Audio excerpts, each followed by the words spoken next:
My son sent me a box of imported artisanal cookies.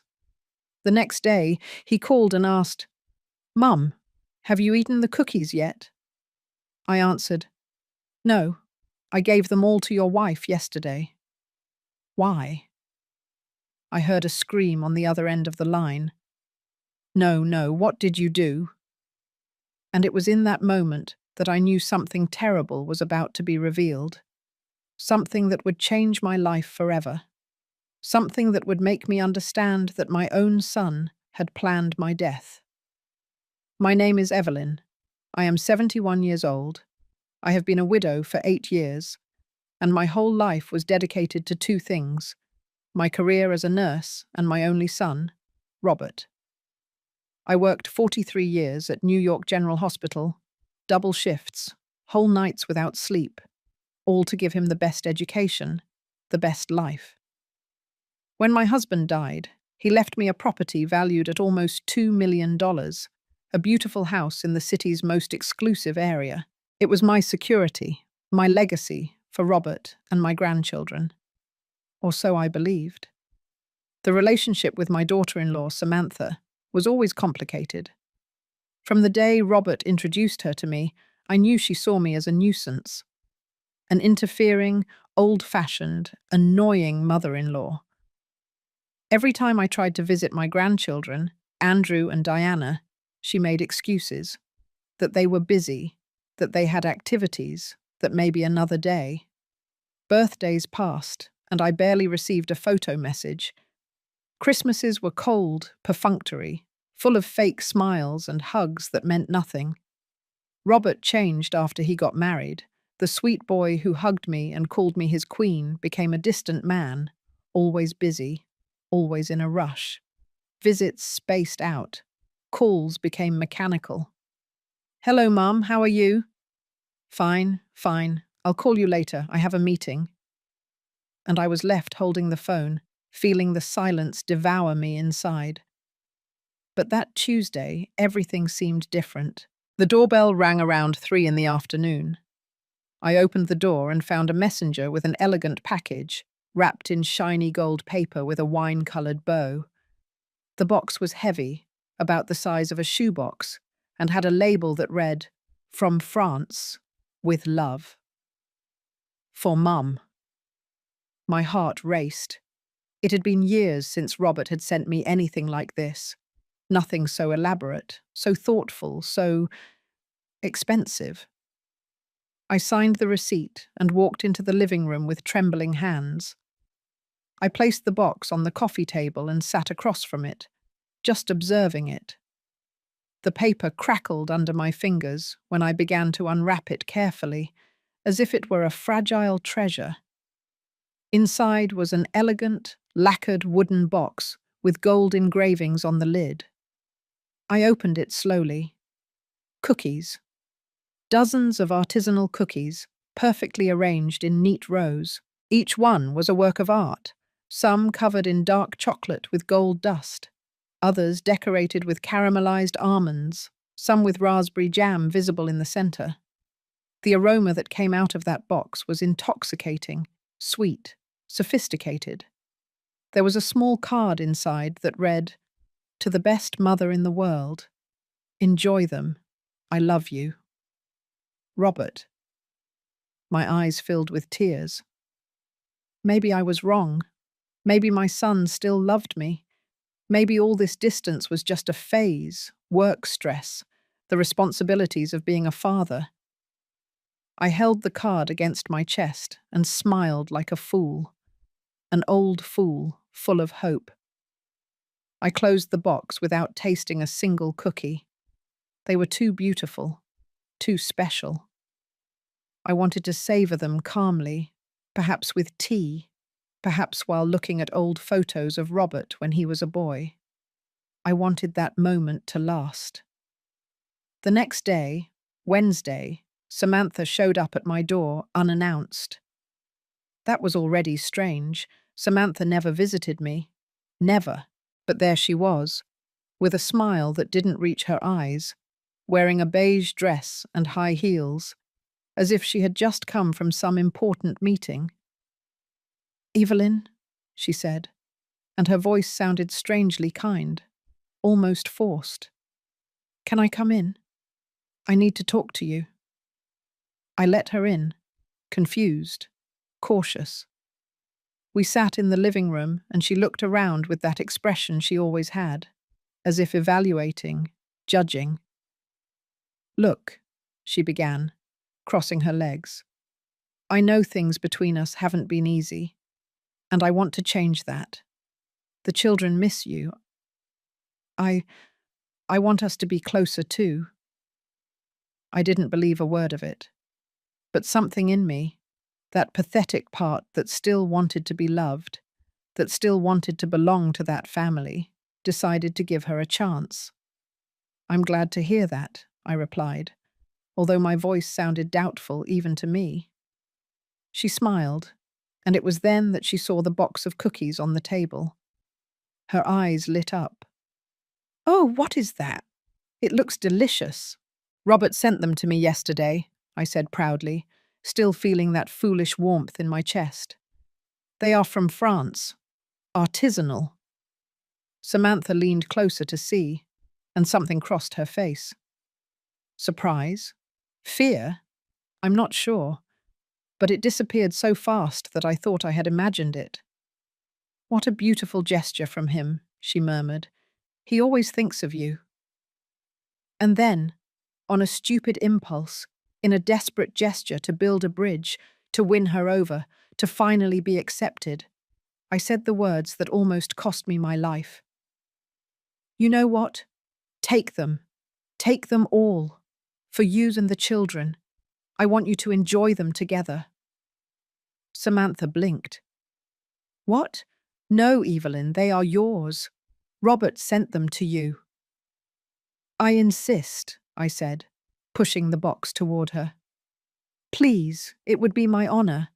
Besides, I shouldn't be eating so many sweets at my age. You will enjoy them more. She hesitated, looking at the box as if it were something dangerous. But finally she smiled, that fake smile again, and took the box in her hands.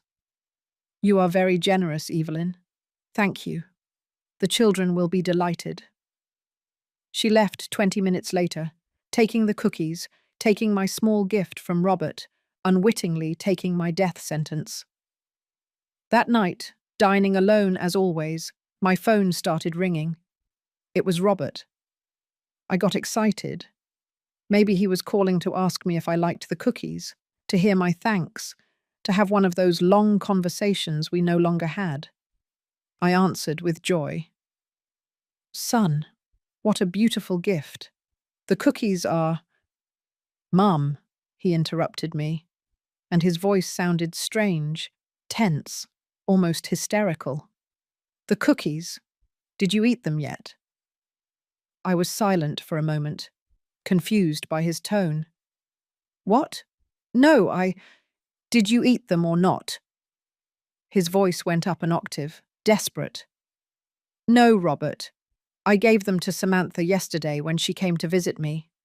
I wanted to do something nice for her and the children. No. What did you do? The scream was so loud I had to pull the phone away from my ear. I felt my stomach clench as fear began to crawl up my back like a poisonous spider. Robert, what's wrong? What is happening? Silence. A terrifying silence. And then his broken voice. Oh my God. Oh my God. How many did she eat? Did she eat? Did the children eat? I don't know. The line went dead. My hands were shaking so much that the phone fell to the floor. I picked it up clumsily and dialed Robert's number once, twice, 3 times. Nothing. Voicemail. I called Samantha. Voicemail too. Panic began to squeeze my chest like an iron claw. What was in those cookies? Why did Robert sound so desperate, so terrified? I put on my coat with trembling fingers and grabbed my car keys. I drove toward Robert's house like a maniac, running 2 red lights, feeling my heart beat so hard I thought it would explode. The drive that usually took 20 minutes I made in 11. When I arrived, there was an ambulance parked in front of the house, the red and white lights illuminating the whole street like a flashing nightmare. I got out of the car without even locking it. I ran toward the door. Paramedics were carrying out a stretcher. Samantha was there, pale as a corpse, with an oxygen mask covering her face, convulsing violently. Her eyes were rolled back. Foam was coming out of the corners of her lips. Andrew and Diana were crying at the entrance, hugging each other, their faces full of terror. "Samantha!" I screamed, trying to get closer, but a paramedic stopped me. "Ma'am, stay back. Please." Robert appeared behind the children, and when our eyes met, I saw something I will never forget. It wasn't worry. It wasn't love. It was pure panic. Panic at having been discovered. I saw it in his dilated pupils, in the way his mouth trembled, in how he immediately avoided my gaze. "Robert, what happened?" My voice was barely a choked whisper. "The cookies," he said in a hollow, mechanical voice. "She ate the cookies and she started feeling sick. Vomiting. Convulsions. She couldn't breathe." The paramedics loaded Samantha into the ambulance. One of them approached Robert. "Sir, we need to know exactly what your wife ate. Every detail matters. This looks like severe intoxication, possibly poisoning." The word fell like a bomb. "Poisoning." Robert stammered. "Cookies. Just cookies. Artisanal. From France. Where are they? We need to take them to the hospital for analysis." Robert ran into the house and came back with the wooden box, now half empty. The paramedics took it with gloves, put it in an evidence bag, and left with Samantha toward the hospital, the sirens piercing the night. I stood there, in the middle of the street, surrounded by the crying of my grandchildren, looking at my son, and something inside me broke. "Robert," I said slowly, "what was in those cookies?" "I don't know, Mum." His voice sounded fake, rehearsed. "Liar." I took a step toward him. "Your reaction on the phone. Your desperation. Did you know something was wrong with those cookies? What was it?" "I don't know," he screamed, and the children flinched. "Maybe they went bad. Maybe there was a manufacturing error. I didn't. Why did you send them to me then?" My voice broke. "Why me?" We stared at each other.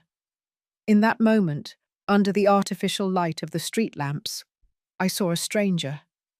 I didn't recognize the man in front of me. I didn't recognize his cold eyes, his tense jaw, the way his hands clenched into fists. "I have to go to the hospital," he finally said, avoiding my question. He took the children by the hands. "Stay here if you want, or go home, whatever you prefer." He left me there, alone, in the darkness. I drove back to my house in a state of shock, tears blurring my vision.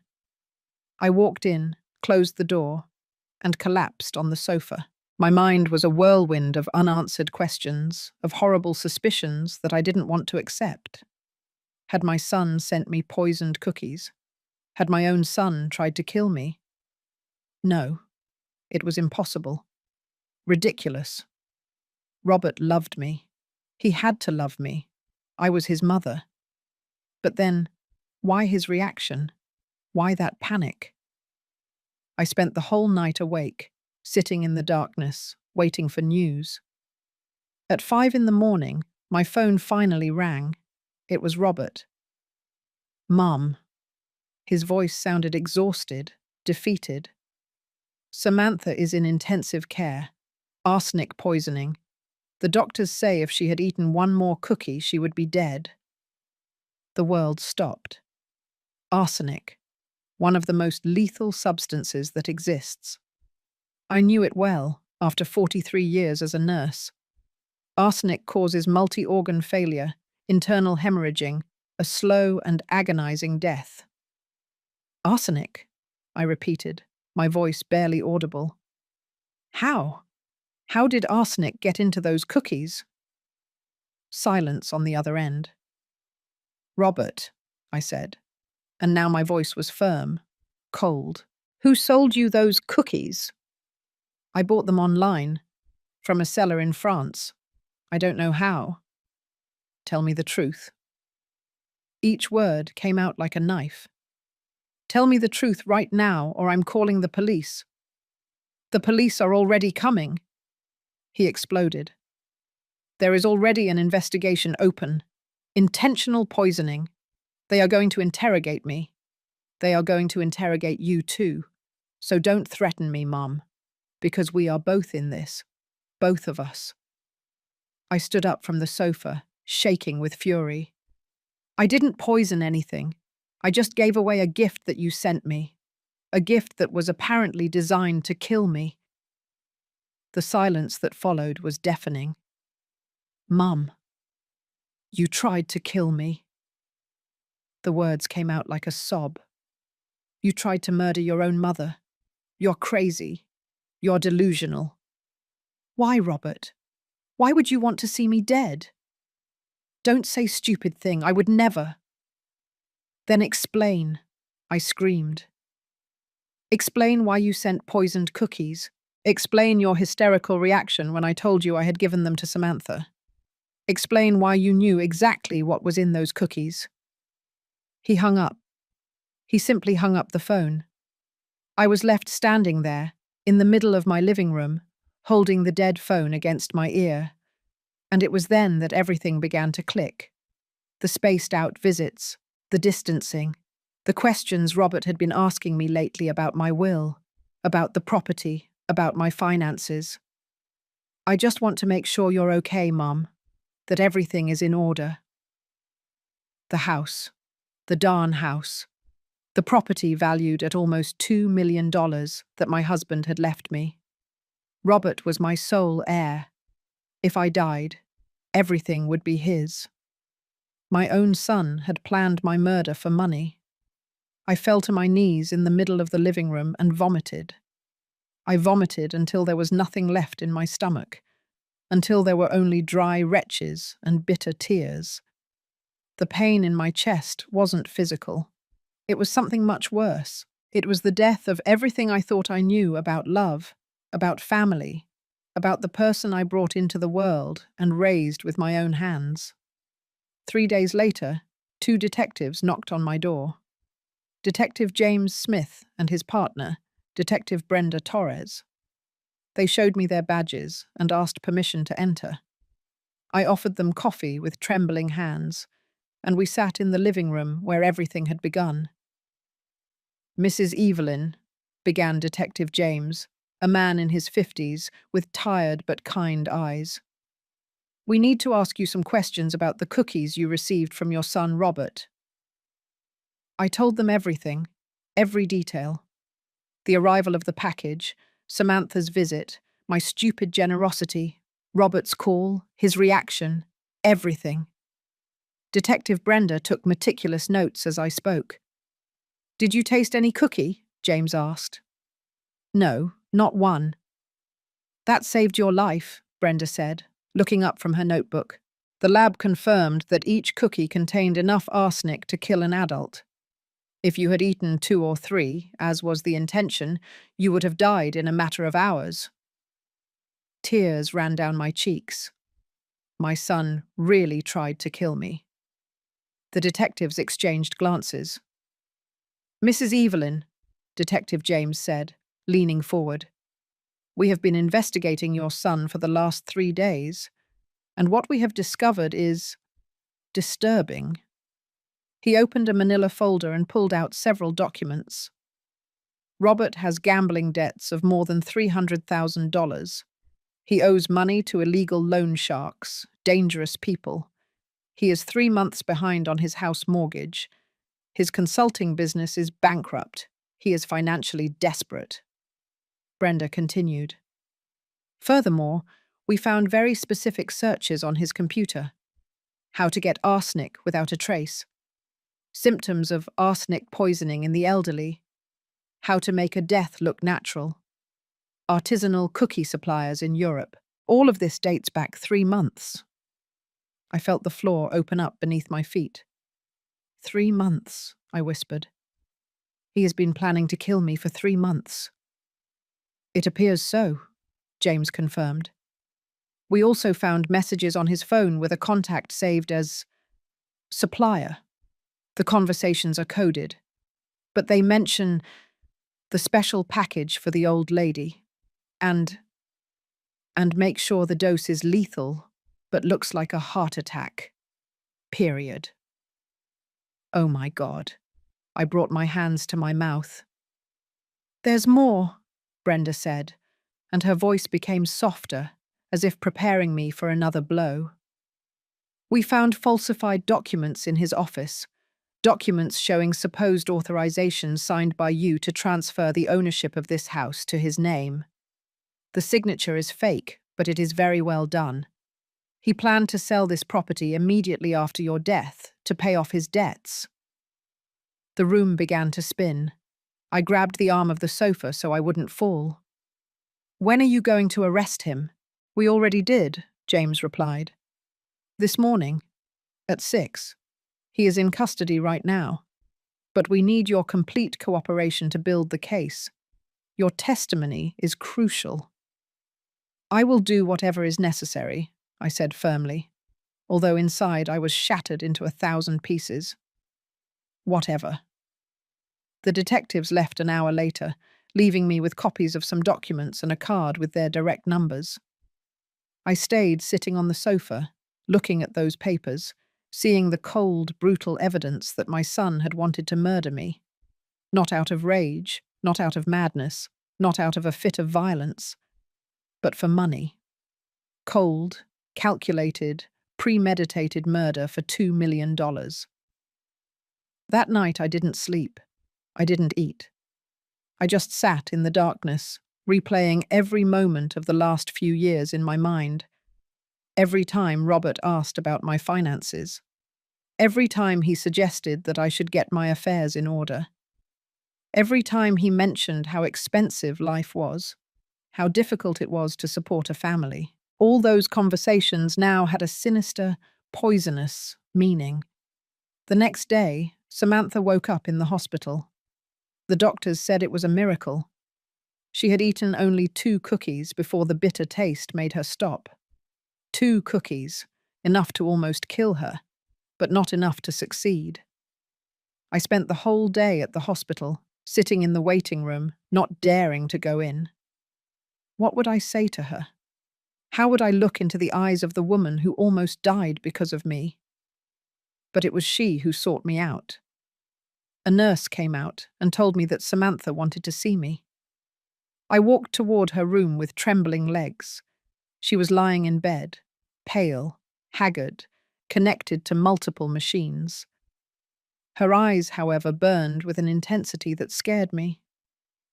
"Evelyn," she said in a hoarse voice, "sit down." I sat in the chair next to her bed, my hands clasped in my lap, not daring to look directly at her. "The detectives told me everything," she continued.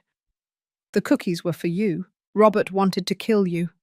And I almost died in your place."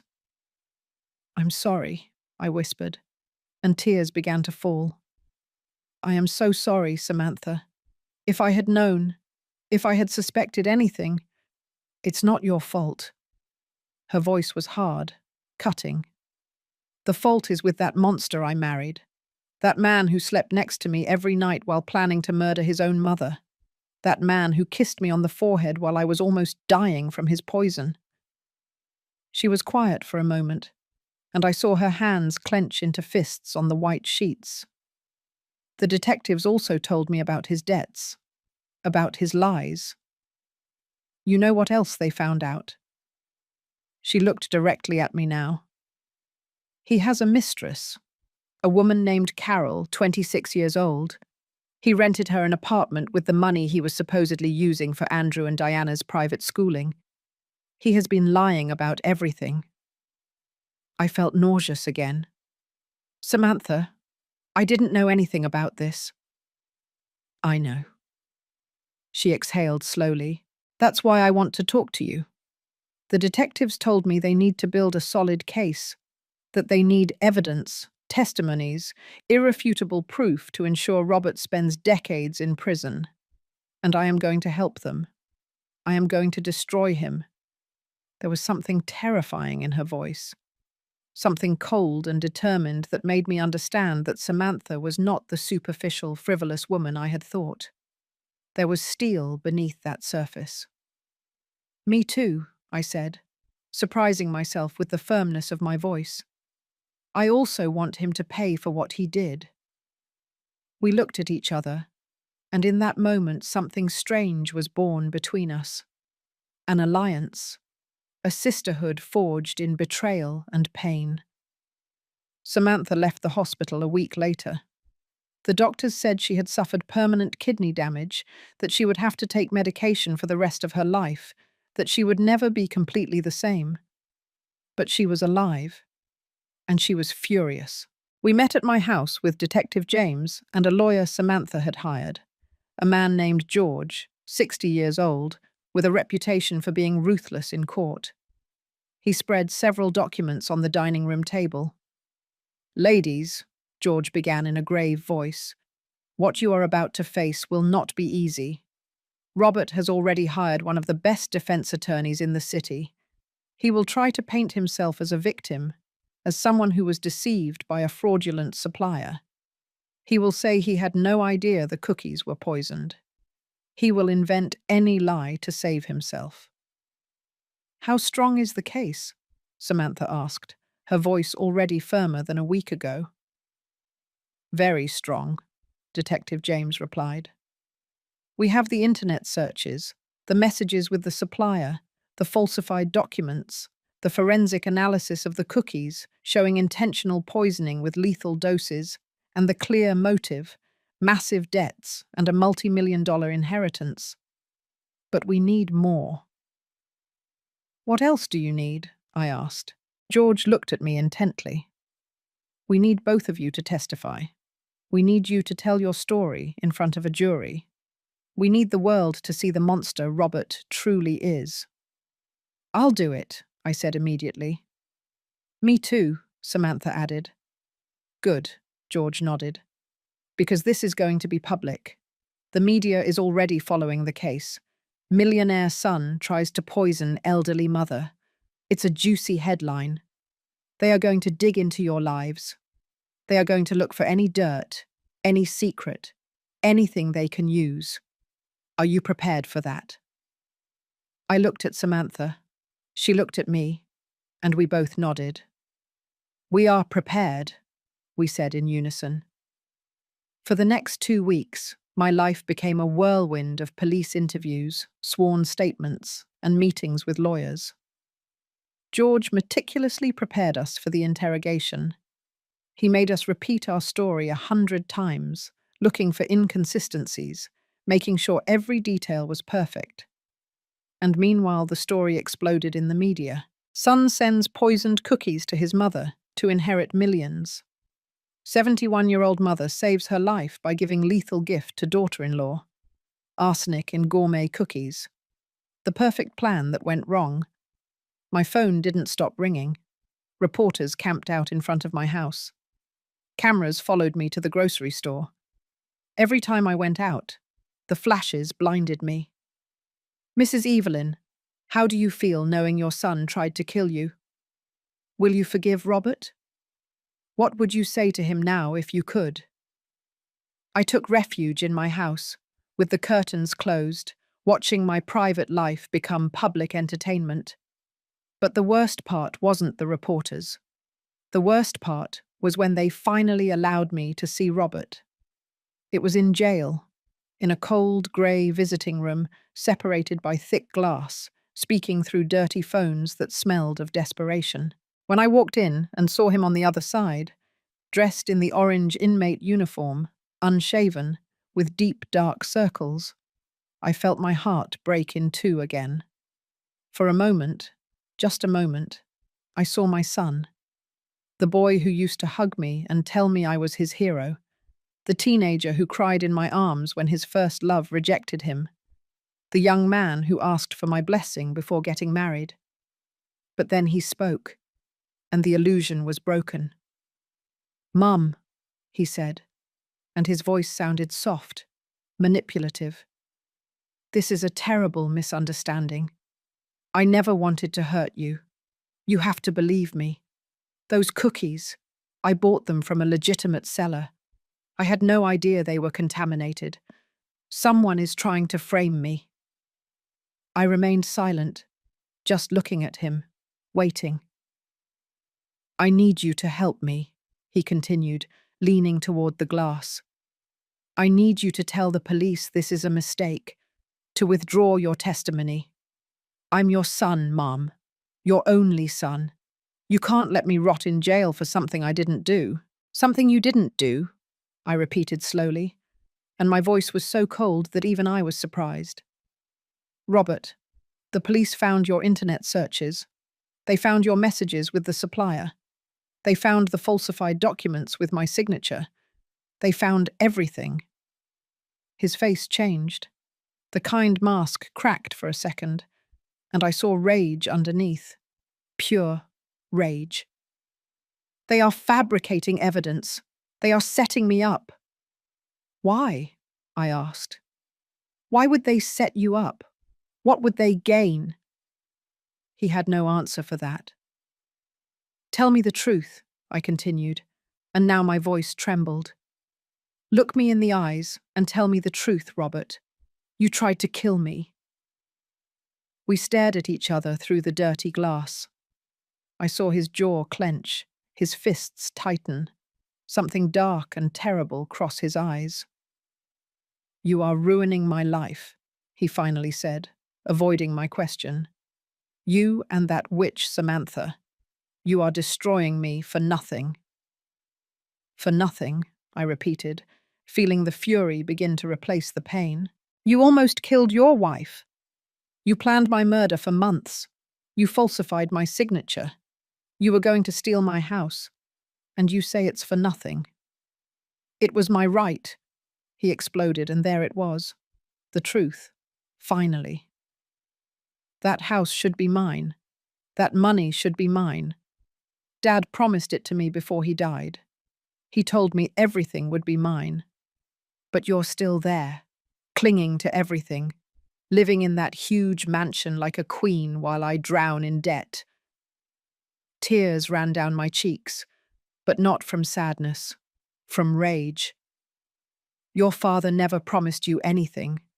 He provided for you. He paid for your education. He helped you get established. But the house was mine, my inheritance, my security." "You are 71 years old," he screamed. "What do you need $2 million for? What do you need that giant house for? You're going to die soon anyway. I just sped up the inevitable." The silence that followed was absolute. Even the guard standing nearby looked at us with wide eyes. "So it's true," I whispered. "You really tried to kill me." Robert realized what he had just admitted. He tried to backtrack. "No, I didn't mean—" "Yes, you did." I stood up, holding the phone with trembling hands. "You just confessed. And I hope that every day you spend in prison, you remember this moment. Remember that your own greed, your own wickedness, your own stupidity put you there." "Mom, wait." I slammed the phone down and walked toward the exit without looking back. His muffled screams through the glass followed me, but I didn't stop. Outside in the jail parking lot, I collapsed against my car and cried. I cried for the son I lost, for the man he became, for the family we would never be again. But when I finished crying, something inside me changed. The pain transformed into determination. The sadness turned into strength. If Robert wanted to see me as an obstacle, as something disposable, then I would show him exactly what this old woman could do. I called George that same night. I want his confession on record, I told him. I want it used in court. Were there cameras in the visiting room? He asked. Yes, and microphones. I checked with the guard when I asked. Perfect. I will request the recordings tomorrow morning. This seals the case, Evelyn. With his direct confession, there is no way he can escape. But I wanted more than just a sealed case. I wanted complete justice. I wanted Robert to lose everything he ever valued. I hired a private investigator recommended by George, a serious man named Michael, different from the detective, specializing in financial fraud and adultery cases. I gave him $50,000 and told him, find everything, every lie, every secret, every betrayal. I don't care how long it takes. It took him 2 weeks. The results came in a thick folder that he dropped onto my table with a dull thud. Mrs. Evelyn, he said, your son is worse than we imagined. I opened the folder and began to read. With each page, I felt my stomach twist more. Robert didn't have one mistress. He had 3. Carol, 26 years old, the one Samantha already knew. But there was also Diana. Yes, the same name as his daughter, 32 years old, whom he had promised marriage. And Martha, 29, who was 5 months pregnant and believed Robert was going to leave his wife for her. He had promised all 3 a future together. He had told all 3 that I was terminally ill and that he would soon inherit millions. He had shown them photos of my house, telling them they would live there together. He had spent more than $200,000 on these women. Apartments, jewelry, vacations, cars. All with money he didn't have. Money borrowed from illegal loan sharks who were now looking for him to collect. But that wasn't all. The investigator also discovered that Robert had been stealing from Andrew and Diana's college savings account. $60,000 that their paternal grandparents had left specifically for their education. All spent on online sports betting, casinos, his mistresses. He had falsified Samantha's signature on loan documents, putting the family home up as collateral without her knowing. They were weeks away from losing the house. And worst of all, he had taken out a life insurance policy on me without my knowledge, using falsified documents. A policy for $500,000. If I had died, he would have received my house valued at $2 million plus $500,000 from the insurance. $2.5 million. That was the price of my life to my son. I closed the folder with trembling hands. Is this admissible in court? I asked. Every page, the investigator confirmed. Everything is documented with receipts, bank statements, contracts, text messages, recordings. It's airtight. Good. I stood up, feeling the rage fill me with energy. Then we are going to use everything. I called Samantha immediately. She came to my house that same afternoon, still weak but walking better. I showed her everything. I watched her face go from confusion to shock, from shock to fury, from fury to something cold and calculated. That son of a bitch, she murmured, reading about his multiple lovers. That damned son of a bitch.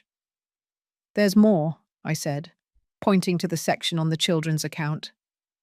When she finished reading, Samantha closed the folder slowly and looked at me with eyes that burned with determination. I am going to destroy him, she said in a quiet but lethal voice. I don't just want him to go to prison. I want him to lose everything. His reputation, his freedom, his children, his future. Everything. Me too, I replied.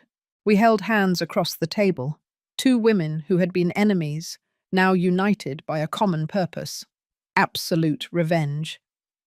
Over the next few weeks, Samantha and I became a perfectly coordinated war machine. George guided us step by step, building not only a criminal case, but a complete and systematic destruction of everything Robert had built on lies. First, we went after his mistresses. The investigator located the three women and showed them the evidence that they had all been deceived simultaneously. Carol broke down in tears when she saw the photos of Robert with the other two. Diana, the one with the same name as my granddaughter, went into shock upon discovering that the money he had given came from his own children's college account. And Martha, the pregnant one, had a breakdown when she learned that everything had been an elaborate lie. George convinced them to testify. He explained that they were victims too, that Robert had used and manipulated them. He promised them legal protection, and one by one they accepted. Then came the financial part. Samantha, as the legally married wife, had the right to review all joint accounts. With the help of a forensic accountant, we uncovered every suspicious transaction, every unauthorized withdrawal, every fraudulent loan.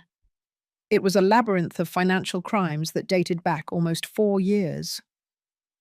He has been planning this for a long time, the accountant, a bald man named Arthur, said, pointing to a timeline on his computer. Look here.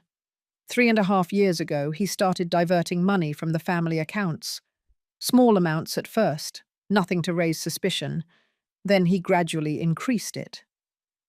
How much in total? Samantha asked, her voice trembling.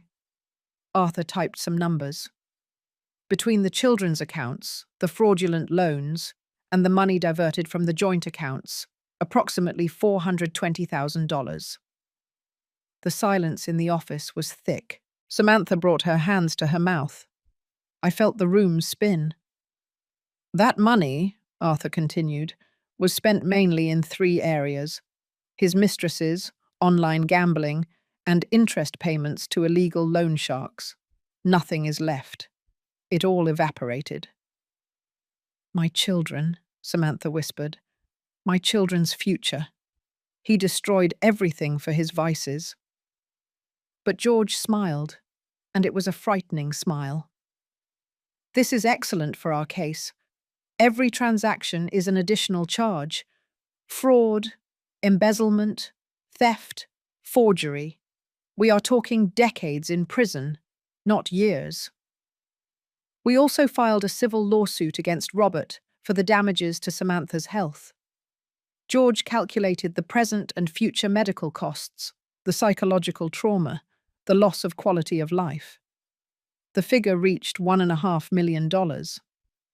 Obviously, he doesn't have that money, George explained.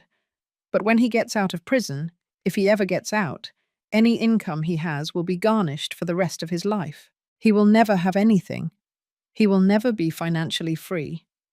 The satisfaction I felt hearing that should have embarrassed me. But it didn't. After what Robert had tried to do to me, after what he did to Samantha, to his own children, to those innocent women, he deserved every bit of suffering that awaited him. Meanwhile, the story continued to grow in the media. It was no longer just local news. National channels had picked it up. True crime shows contacted us to make documentaries. Psychologists appeared on television as analyzing Robert's mind, diagnosing him with narcissism, sociopathy, a total lack of empathy. And then, Robert made his biggest mistake. From jail, he managed to have someone post on his behalf on social media. A long, detailed post where he painted himself as the victim. He said that I was a manipulative, controlling mother who had never really loved him. That Samantha was a frigid, useless wife who had pushed him to seek comfort in other women. That all of this was a conspiracy to steal his legitimate inheritance. The post went viral, but not in the way he expected. People tore him apart in the comments. Hundreds, thousands of people calling him a monster, a coward, human garbage. Women's groups organized protests outside the jail, demanding the maximum sentence. The hashtags, Justice for Evelyn and hashtag Rot in Prison, trended for days. A news channel asked me for a live interview. George advised me to accept. It's your chance to control the narrative, he said. Show the world who you really are. The interview was in an elegant studio, in front of millions of viewers. The host, a woman named Sharon, different from the mistress, treated me with respect and compassion. She asked me about my life as a nurse, about raising Robert as a single mother after my husband died, about the moment I discovered the truth. I spoke with brutal honesty.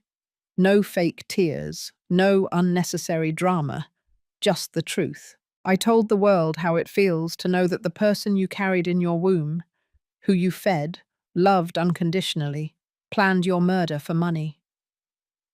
Would you ever forgive him? Sharon asked at the end. I thought about it for a long moment. Forgiveness, I said slowly, is not something that is owed by default. It is earned with genuine repentance, with real change, with reparation for the harm caused. Robert has shown none of that. He has only shown rage at being caught. So no, I will not forgive him. Not now. Maybe never. The clip of that response was played millions of times. I became, unintentionally, a symbol, a representation of all the elderly people who suffer abuse from their own family members. A voice for the silenced. Offers began to pour in. Publishers wanted me to write a book. Hollywood producers wanted to make a movie. Organizations for the protection of older adults asked me to be their spokesperson. But the most important thing came when the district attorney called me personally. Mrs. Evelyn, he said, we have enough evidence to guarantee a conviction, but I want to go further. I want this case to send a message. Would you be willing to testify in a public trial? Absolutely, I replied without hesitation. It will be brutal, he warned. The defense will try to tear you apart on the stand. They will question your character, your mental health, your motivations. They will insinuate that you somehow provoked this. Let them try, I said firmly. I have nothing to hide. Samantha also agreed to testify, and the 3 mistresses, and the forensic accountant, and the detectives, and the doctors who treated Samantha. George built a witness list so long and devastating that Robert's lawyer tried to negotiate a deal. They wanted Robert to plead guilty in exchange for a reduced sentence, 15 years instead of life in prison. The prosecutor called me to consult. It's your decision, he said. A trial is risky. There is always the possibility, however small, that a jury could be manipulated. A deal guarantees he goes to prison. What is your recommendation? I asked. Personally, with the evidence we have, I would go to trial. I think we can get 30 years, maybe more. I looked at Samantha, who was sitting next to me. She nodded. We are going to trial, I said. The date was set for 6 weeks later. And during those 6 weeks, something extraordinary happened to me. I transformed. Not physically at first, but internally. I went from being a broken, betrayed, destroyed woman to someone with purpose, someone with fire. I started waking up early every morning and walking 3 miles. I lost weight. I regained strength. I hired a stylist. I cut my hair, which I had worn long my whole life, into an elegant, modern bob.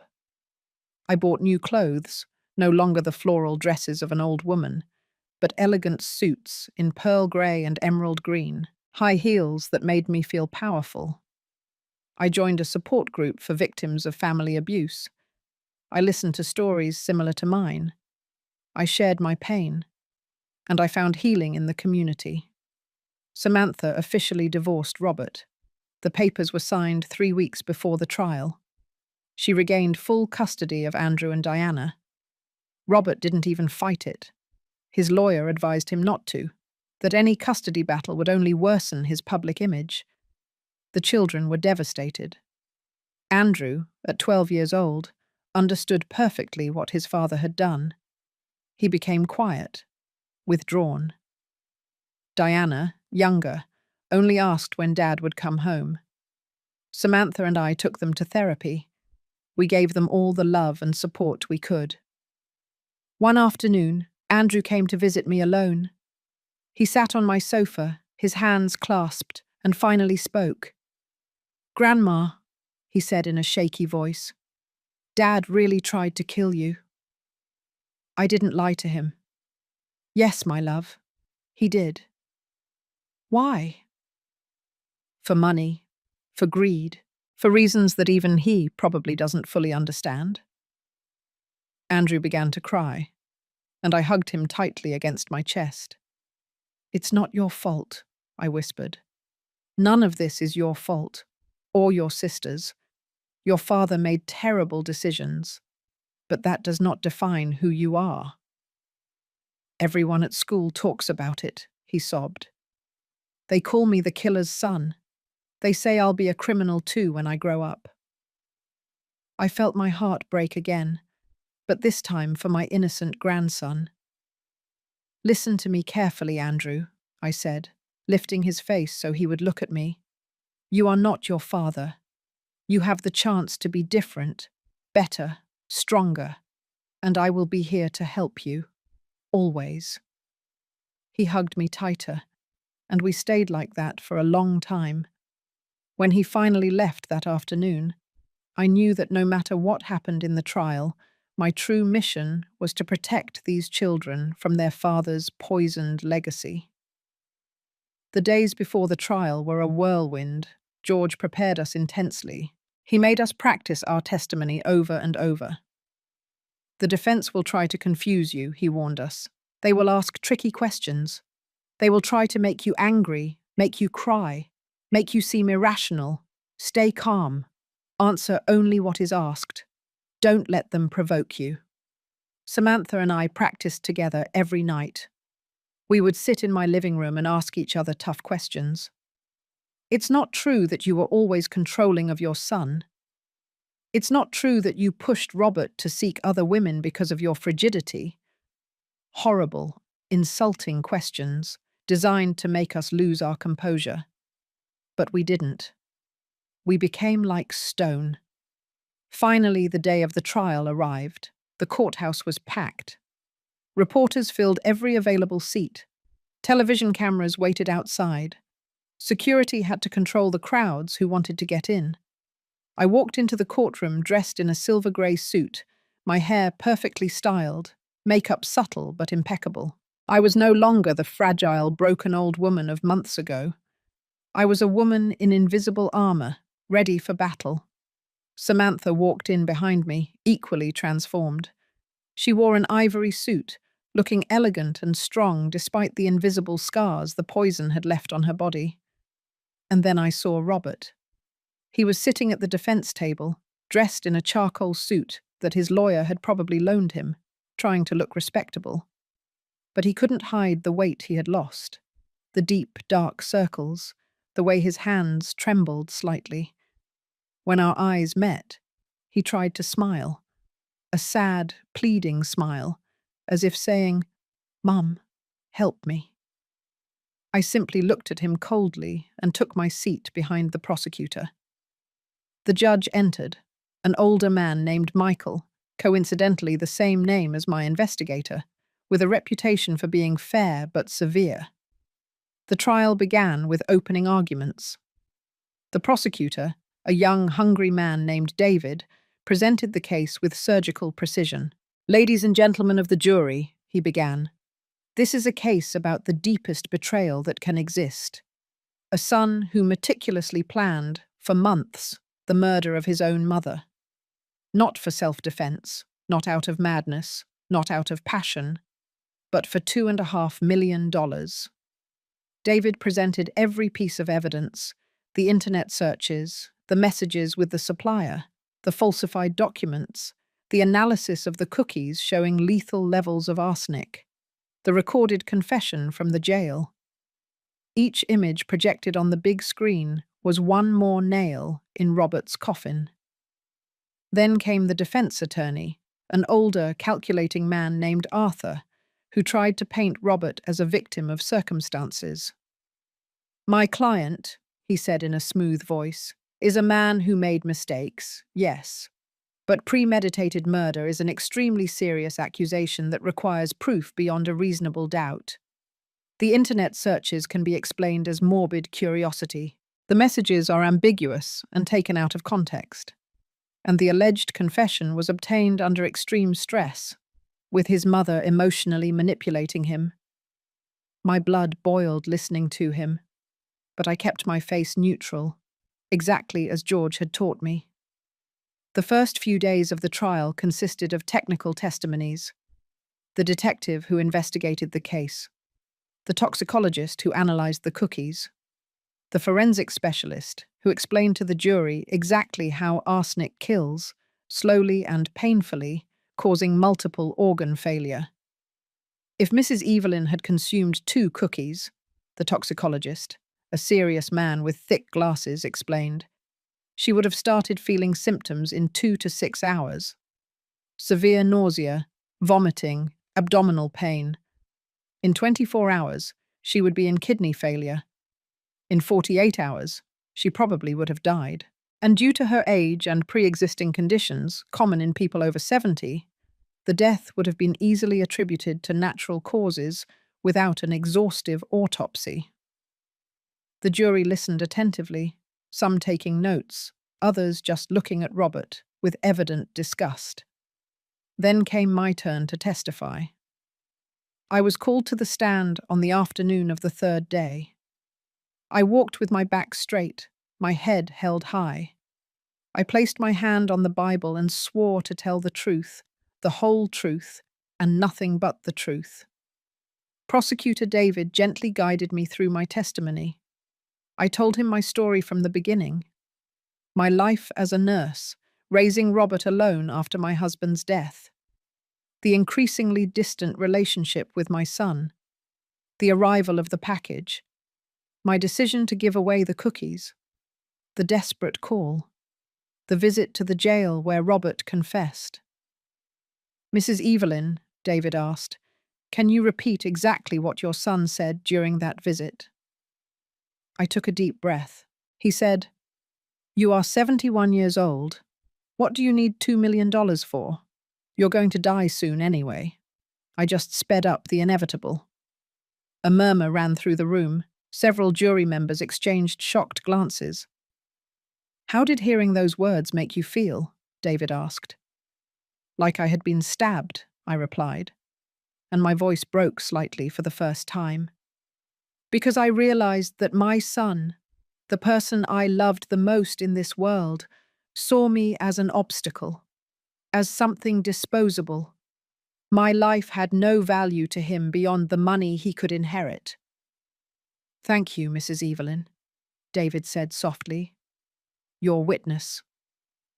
Defense attorney Arthur slowly rose, like a predator stalking his prey. He approached the stand with a false smile. "Mrs. Evelyn," he began, his voice dripping with false sympathy, "it must be very difficult for you to be here testifying against your own son." "It is the most difficult thing I have ever done in my life," I answered honestly. "And yet here you are. Isn't it true that you and Robert have had a strained relationship for years?" "We grew distant after his marriage, yes." "Isn't it true that you never approved of his marriage to Samantha?" "I had reservations at first, but I overcame them." "Isn't it true that you frequently criticized his life decisions, his career, his way of raising his children?" George stood up. "Objection, Your Honor. Speculative and unfounded." "Sustained," the judge said. Arthur changed tactics. "Mrs. Evelyn, isn't it true that you refused to help your son financially when he was going through economic difficulties?" "He never asked me for help," I replied firmly. "Are you sure about that? Isn't it possible that he mentioned his problems and you simply refused to listen?" "Objection," David said. "Argumentative." "Sustained." Arthur continued for over an hour, trying to paint me as a cold, insensitive mother who had pushed her son to desperation. But I remained calm. answering every question with precision, refusing to be provoked. Finally, after trying every possible angle, Arthur gave up. No further questions. I stepped down from the stand and returned to my seat. George squeezed my hand discreetly. "You did perfect," he whispered. The next day, it was Samantha's turn. She took the stand impeccably dressed, and her testimony was devastating. She described in detail how she had eaten the cookies, how the taste was strangely bitter, but she attributed it to some exotic ingredient. How minutes later she began to feel dizzy, how the abdominal pain was so intense that she thought she was going to die. "I was on the bathroom floor," she said, her voice trembling with contained emotion, "vomiting blood, convulsing, unable to breathe. And the last thing I thought before fainting was, my children are going to find my body. My babies are going to see their mother dead on the floor." Several jury members wiped their eyes. A woman in the front row was openly weeping. When it was the defense attorney's turn, he tried to insinuate that Samantha was exaggerating her symptoms out of revenge against an unfaithful husband. But Samantha was prepared. She pulled a pill bottle from her purse. "These," she said firmly, holding them up for everyone to see, "are the medications I have to take 3 times a day for the rest of my life because of the permanent kidney damage caused by the arsenic. Do you want me to also show you the medical reports detailing my chronic renal insufficiency, or the hospital bills for $180,000? The defense attorney backed away. No further questions. Then came the mistresses. One by one, Carol, Diana, and Martha took the stand and told almost identical stories of manipulation and deceit. Robert had promised them all a golden future financed by my impending death. Carol cried as she explained how Robert had shown her photos of my house, telling her it would soon be theirs. "He told me his mother was terminally ill with cancer," she sobbed, "that it was only a matter of months, that after she passed away, he would inherit everything and we would get married." Martha, the pregnant woman, was the most shocking. Her belly was now prominent at 7 months. "He wanted me to have an abortion," she said in a broken voice, "because the baby would ruin his plans. He said that after he sorted out his mother's business, we would have all the children we wanted. But he needed that money first." The jury looked at Robert with absolute contempt. He kept his head down, unable to look any of these women in the eyes. But the most devastating evidence came from the forensic accountant, Arthur. He presented a detailed analysis of every financial transaction Robert had made over the last 4 years. On giant screens, he showed exactly how he had stolen from his children's college account, how he had falsified loans, how he had spent every dollar on vices and mistresses. "In total," Arthur concluded, adjusting his glasses, "Mr. Robert defrauded approximately $420,000 from his own family. Additionally, he took out a fraudulent insurance policy on his mother's property for $500,000. His plan was to obtain $2.5 million in total, $2 million from his mother's property and $500,000 from the insurance." The prosecutor projected the recording of the jail visit. The room fell into absolute silence as everyone listened to Robert's voice. "You are 71 years old. What do you need $2 million for? You're going to die soon anyway. I just sped up the inevitable." When the recording ended, the silence was so thick you could cut it with a knife. I saw several jury members look at Robert with a mixture of horror and repulsion. The prosecutor rested his case after 8 days of demolishing testimony. Now it was the defense's turn to present its case. We expected Robert to testify, to try to explain himself, justify himself, lie. But his lawyer, wisely, decided not to put him on the stand. He knew that anything Robert said would only worsen his situation. Instead, the defense called a psychologist who tried to argue that Robert suffered from extreme financial stress that had affected his judgment. that he was not in his right mind when he planned the poisoning. The prosecutor tore him apart on cross-examination. "Doctor," David asked, "does financial stress cause someone to spend months meticulously planning a murder? Does it cause someone to investigate specific poisons, contact suppliers, falsify documents, take out fraudulent insurance policies? Is that lack of judgment or calculated premeditation?" The psychologist stammered. "Well, in extreme cases." "Answer the question, doctor. Was this lack of judgment or premeditation?" "Premeditation," he finally admitted. The defense had nothing else. After only 2 days, they rested their case. It was time for closing arguments. Prosecutor David stood in front of the jury and spoke for almost an hour, reviewing every piece of evidence, every testimony, building a case so airtight that it was impossible to find reasonable doubt. "Ladies and gentlemen," he concluded, his voice echoing in the silence of the room, "Robert is not a victim of circumstances. He is a predator who saw his own mother as a source of money, who planned her death coldly, calculatedly, without remorse. He only regrets being caught. And if you do not stop him here, if you do not send the message that this type of evil will not be tolerated, then we are saying that it is okay to kill your mother for money, that it is okay to accidentally poison your wife while trying to murder your parent, that the value of a human life is simply the money you can extract from it." Defense attorney Arthur did his best, but it was like trying to empty the ocean with a spoon. He argued reasonable doubt, but without offering any credible alternative explanation for the mountain of evidence. The judge gave instructions to the jury, and they retired to deliberate. George told me it could take days, maybe a week, depending on how thorough they were.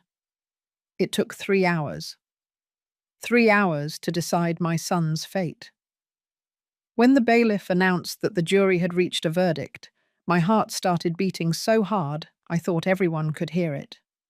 Samantha took my hand and squeezed it tightly. We re-entered the courtroom. The jury took their seats. Judge Michael asked, "Have you reached a verdict?" The foreman, a middle-aged man with a serious expression, stood up. "Yes, Your Honor. How do you find the defendant on the charge of attempted murder in the first degree against Evelyn Smith?" "Guilty." The word fell like a hammer. Robert closed his eyes. His lawyer put a hand on his shoulder. "How do you find the defendant on the charge of attempted murder in the first degree against Samantha Torres?" "Guilty." "How do you find the defendant on multiple charges of fraud, forgery, and embezzlement?" "Guilty on all counts." One by one, 17 charges in total, and the verdict was the same every time. Guilty, guilty, guilty. Samantha began to cry silently next to me. I remained motionless, without tears, only feeling a strange emptiness where the pain had been before. Justice. Finally, justice. The judge set the sentencing date for 3 weeks later. Robert was escorted out of the courtroom, and for the first time I saw him truly broken. He was no longer the arrogant man who had looked at me with contempt in jail. He was a convicted criminal who finally understood the consequences of his actions. Outside the courthouse, a crowd of reporters was waiting for us. Microphones extended toward us like weapons.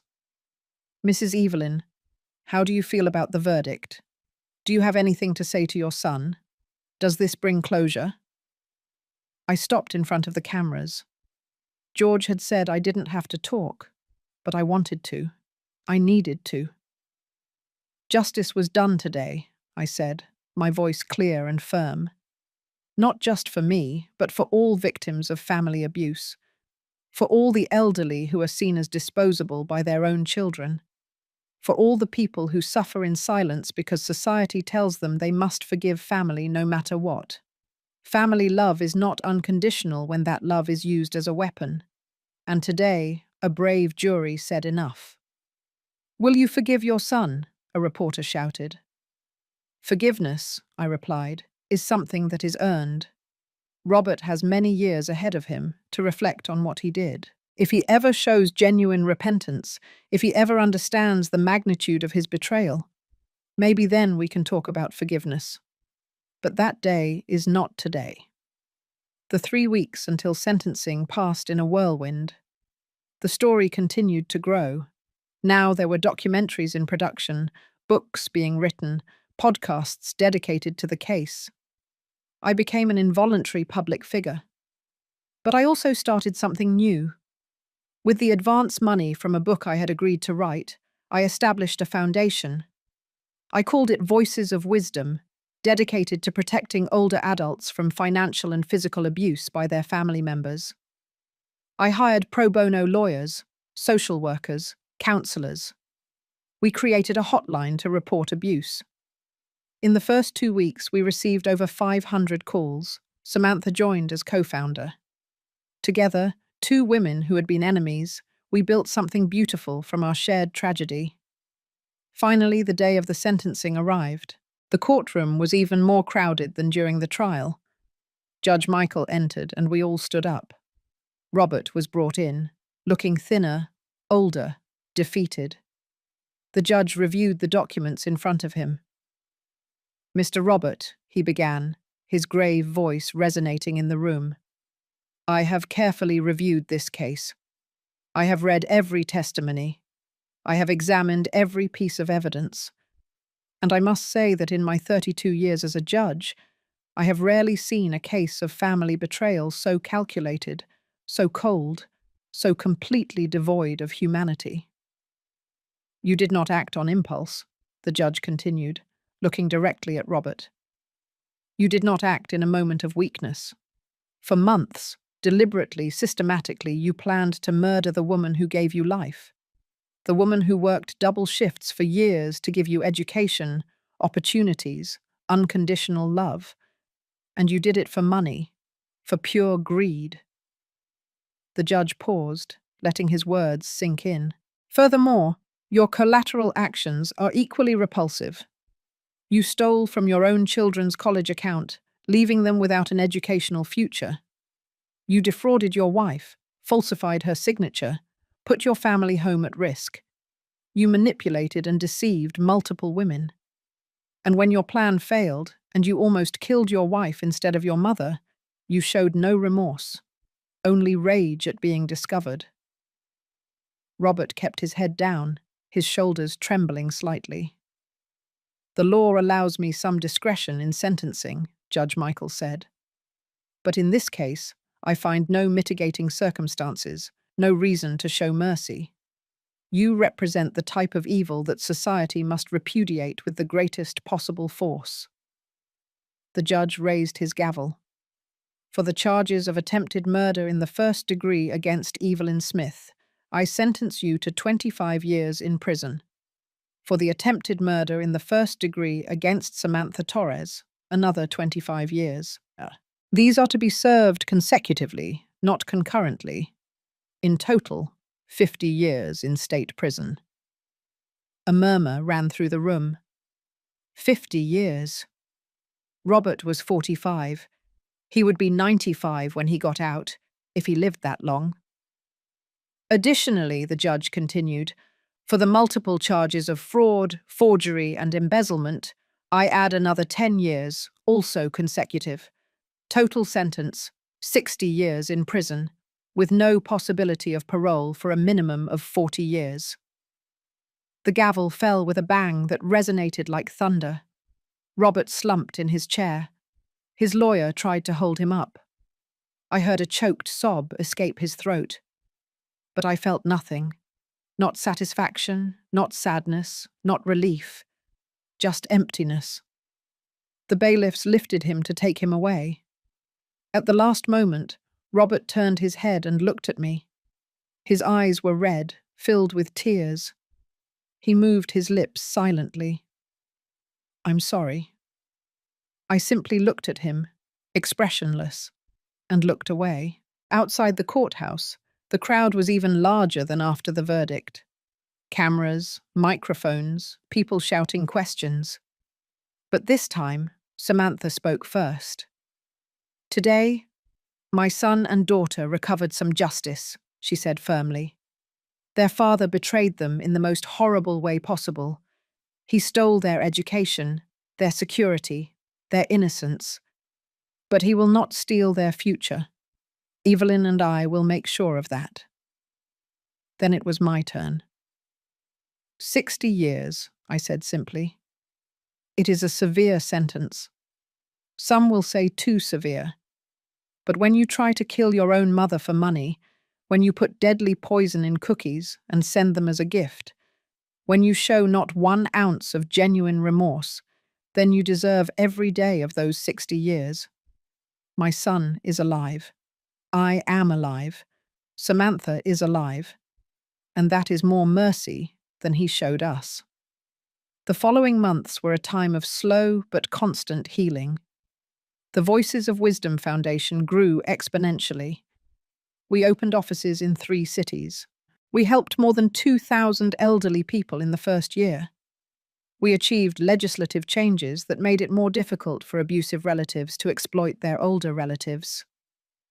Samantha sold the family home, too many bitter memories, and bought a beautiful apartment near mine.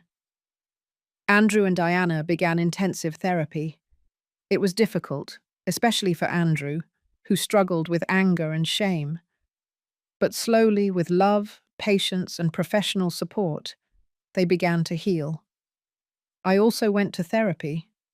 A kind therapist named Mark, yet another Mark in my life, helped me process the trauma of the betrayal. "The pain never completely disappears," he told me in one session. "But you will learn to live with it, to turn it into something that strengthens you instead of destroying you." And he was right. The pain transformed. It became purpose. I wrote my book. It was titled The Price of Blood, A Mother Betrayed. It was published a year after the sentencing and became an instant bestseller. The proceeds went directly to the foundation. I started giving talks at universities, community centers, and aging conferences. I told my story without shame, without hiding anything. And after each talk, elderly people would approach me crying, telling me their own stories of abuse, thanking me for giving them a voice. Samantha became an activist too. She testified before Congress about the need for better protections for victims of economic domestic violence. Her story, surviving a poisoning that was meant for someone else, captured the public imagination in a unique way. And slowly, incredibly, Samantha and I became real friends. Not just allies in revenge, but genuine friends. We had dinner together twice a week. We went to the movies, we laughed, we cried. We supported each other through the difficult days. "You know what's ironic?" she told me one night while we were drinking wine in my living room. "Robert spent years trying to drive us apart, to keep us as enemies, and in the end, his wickedness was exactly what brought us together." We toasted to that bitter irony. The years passed. 3, 4, 5 years. Andrew graduated from high school with honors. Diana flourished, joining her school's debate team. Both decided to legally change their last name, taking Samantha's maiden name instead of Robert's. It was their way of closing that chapter. Robert wrote letters from prison. At first, letters of excuses, of justifications. Then, letters of rage, blaming Samantha and me for ruining his life. I read them and kept them in a box without ever responding. But after the 5th year, the letters changed. They became different, more reflective, more honest. "Mum," he wrote in one, "I have had 5 years to think, to face what I did. I don't expect forgiveness. I don't deserve it. But you need to know that I finally understand. I understand the magnitude of my betrayal. I understand that I tried to take away the one thing no one has the right to take, your life. And I did it for money. For darn money that wouldn't even have solved my problems. It would only have postponed them. I was a monster. And if I could go back in time, if I could undo every decision I made, I would. But I can't. So all I can do is tell you that I'm sorry and live the rest of my life, all these years in prison, with the weight of what I did to you. I read that letter 3 times, and for the first time in 5 years, I cried. Not for Robert, but for everything we had lost, for the family we could have been, for the son I thought I had versus the man he really was. But even with that letter, I didn't answer. Forgiveness, if it would ever come, needed more than pretty words written from a prison cell. It needed time. It needed actions impossible to perform from behind bars. Maybe it would never come. And I had made peace with that possibility. 10 years after the sentencing, I received an unexpected call. It was from the warden of the prison where Robert was serving his sentence. "Mrs. Evelyn," he said in a serious voice, "your son is in the prison hospital. He had a severe heart attack. The doctors say he has days, maybe hours. He is asking to see you." My first instinct was to hang up, to let him die alone as he had planned for me to die. But something in me, perhaps the last spark of the woman I had been before all this, made me hesitate. I called Samantha. "You don't have to go," she told me immediately. "No one would judge you if you didn't go. He doesn't deserve your presence." "I know," I replied. "But I need to go, not for him, for me, to truly close this chapter." I drove to the prison the next day. I was escorted through cold, grey corridors until I reached the infirmary, and there, in a narrow bed, connected to machines that beeped monotonously, was Robert. He had aged 20 years in 10. His hair, now completely grey, was thin. His face was haggard, with deep lines of suffering etched into every wrinkle. When he saw me enter, his eyes filled with tears. "Mom," he whispered, his voice barely audible. "You came." I sat in the chair next to his bed, keeping my distance. "The warden said you are dying." "Yes." He coughed weakly. "Irreversible heart damage. The doctors say it's a matter of days." We were silent for a long moment. The beeping of the machines filled the space between us. "I don't expect you to forgive me," he finally said. "I know I don't have that right, but I needed to see you one last time. I needed you to know that these 10 years changed me. Prison took everything from me, my freedom, my pride, my identity, but it gave me something too, clarity, time to face the monster I had become." "And?" I asked coldly. "What did you discover?" "That I was a coward," he replied, tears rolling down his sunken cheeks. "A selfish coward who valued money more than human life, who valued my comfort more than my mother's love. I tried to kill you. Mum, I put poison in cookies that I sent you as a gift, and I almost killed Samantha in the process. I destroyed my own children, all for greed." His voice completely broke. "I have had 10 years to relive that moment every night, to imagine how you would have died, to imagine your last moments of agony. And every night I wake up screaming, because I understand that was my plan. I was going to cause you that agony, your own son." I looked at him, this broken man who was once my baby, and I felt nothing. Neither rage, nor sadness, nor even satisfaction for his suffering. Just a weary emptiness. "Robert," I said slowly, "I appreciate your words. And maybe they are genuine. Maybe you really have changed. But forgiveness is not something I can give you right now. Maybe never. Because the harm you caused wasn't just to me. It was to Samantha, who almost died and will now live with permanent kidney damage. It was to Andrew and Diana, who lost their father and had to carry the shame of your crime. It was to those 3 women you manipulated and used. I know, he sobbed. I know. But, I continued, and my voice softened slightly, I will tell you this. I hope you find peace before the end. I hope these last few days are not filled with terror, but with acceptance. And I hope that in your next life, if there is such a thing, you will be better than you were in this one. I stood up to leave. Mum, he called weakly. Andrew and Diana, are they okay? A small smile touched my lips. They are more than okay. Andrew is in college studying law. He wants to be a prosecutor, specializing in victim protection. Diana is in high school, captain of the debate team. They are both brilliant, kind, strong. Samantha and I made sure of that. Thank you, he whispered.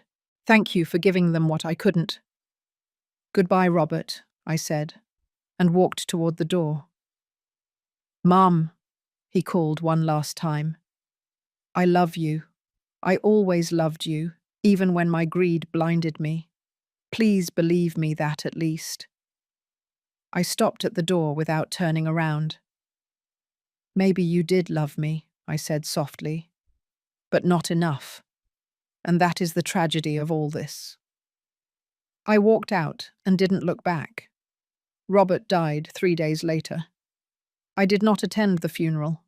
Only 3 people did. His defense attorney, a prison chaplain, and surprisingly Martha, the woman who had been pregnant with his child. She called me afterward. I didn't go for him, she explained. I went because my son, who is now 10 years old, deserves to know that his biological father received a dignified burial, even if he was a monster.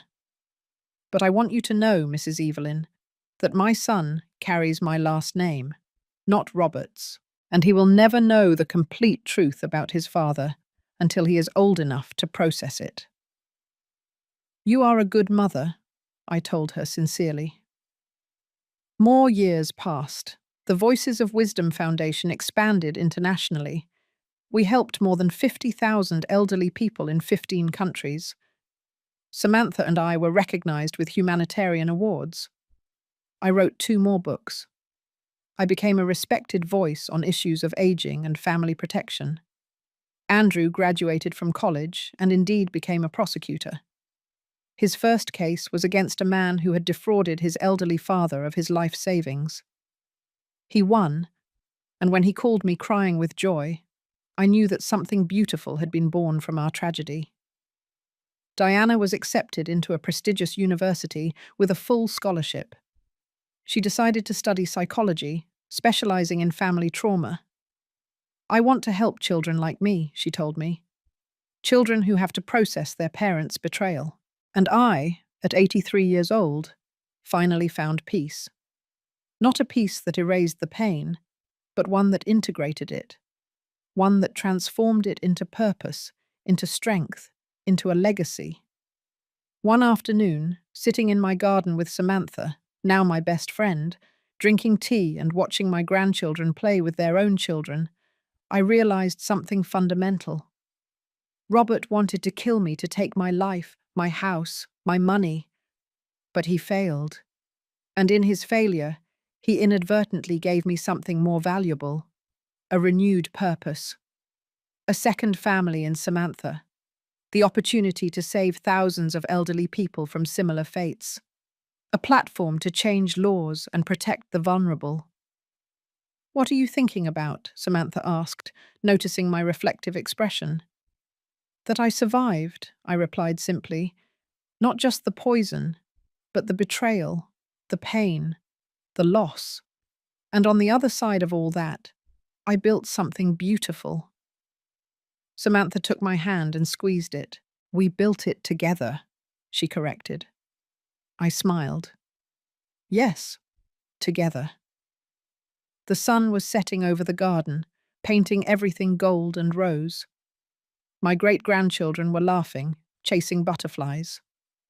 Samantha and I rocked gently in our chairs, two women who had been through hell and emerged stronger. And in that moment of perfect peace, I understood the final lesson. Revenge is not in destroying the one who hurt you. True revenge is living so well, so fully, so meaningfully, that their attempt to destroy you becomes the catalyst for your greatest triumph. Robert wanted to end my life. Instead, he gave it meaning. And that, finally, was my victory.